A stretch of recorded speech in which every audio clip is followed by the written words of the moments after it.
AITA for telling a person with a disability not to touch my children? I, 40 female, took my children F3 and M1 to a shopping center today. I had both of them in a trolley and we stopped in the food court to get a bite to eat.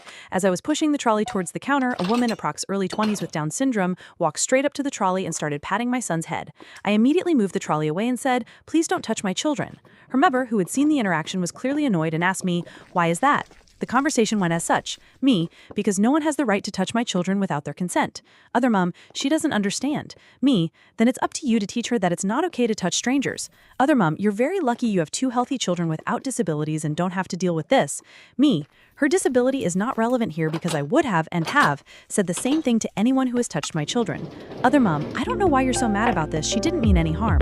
Me, I'm more annoyed that you were trying to make this about your daughter's disability when what it's really about is my children's body autonomy.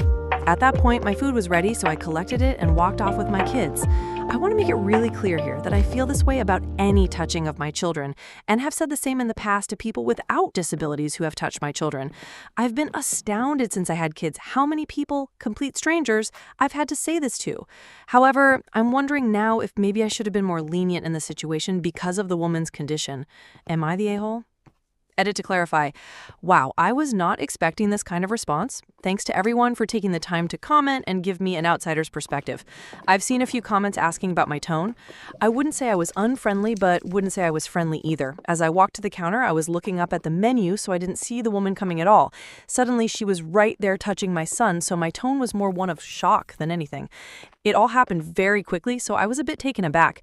I have definitely taken all of the feedback on board, and although in future I would still absolutely tell anyone who touched my children not to, I can see that my tone matters and I could have been more tactful.